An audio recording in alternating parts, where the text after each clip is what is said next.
Welcome to another edition of The Key Secret Life. Today I want to talk about hate crime. The law recognises 5 types of hate crime on the basis of race, religion, disability, sexual orientation and transgender identity. Any crime can be prosecuted as a hate crime if the offender has either demonstrated hostility based on race, religion, disability, sexual orientation or transgender identity, or been motivated by hostility based on race, religion, disability, sexual orientation or transgender identity.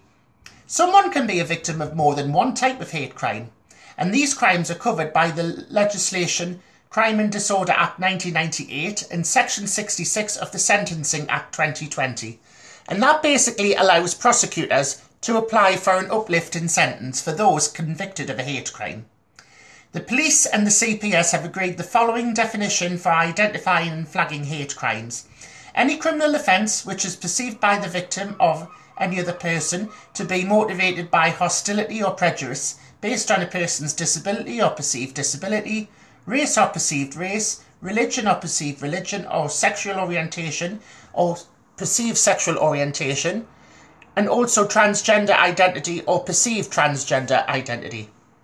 There's no legal definition of hostility, so we use the everyday understanding of the word, which includes ill will, spite, contempt, prejudice, unfriendliness, antagonism, resentment and dislike.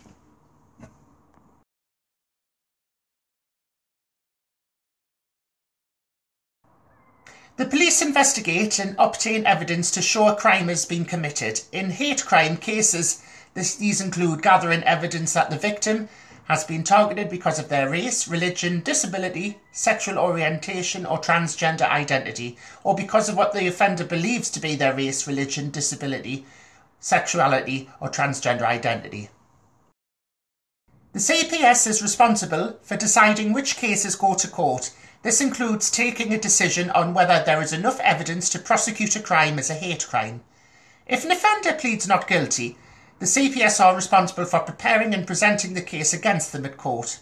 In hate crime cases, the Crown Prosecution Service is also responsible for asking the courts to increase the sentence that an offender receives to reflect the fact that the crime they committed was a hate crime.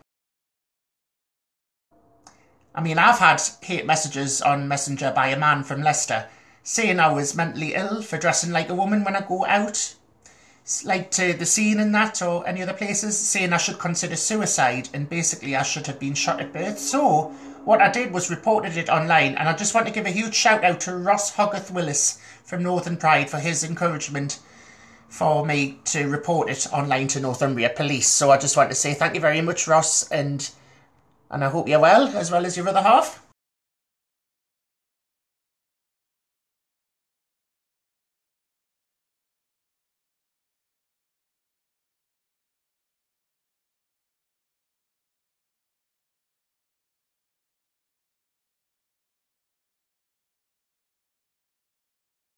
It'll probably end up that he won't be prosecuted, but I did follow the lady officer's advice and blocked him, in case like he unblocks me. But then again, I reported his profile. So please, LGBT community and worldwide, don't feel threatened or even scared, because we are strong and we will show the heterosexual community who are not on our side that we will not tolerate hate crime.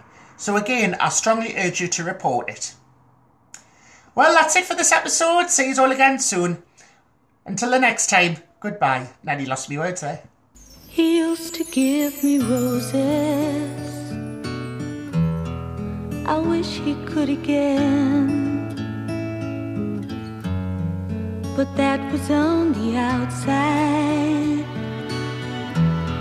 and things were different then. On the inside, the sun still shines, and the rain falls down,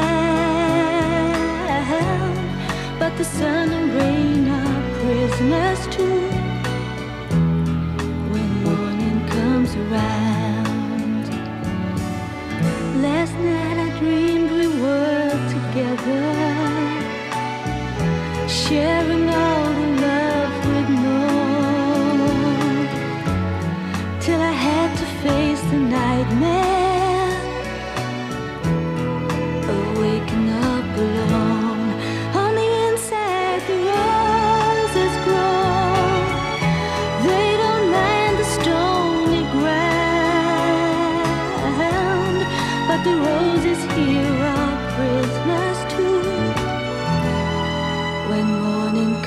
surround.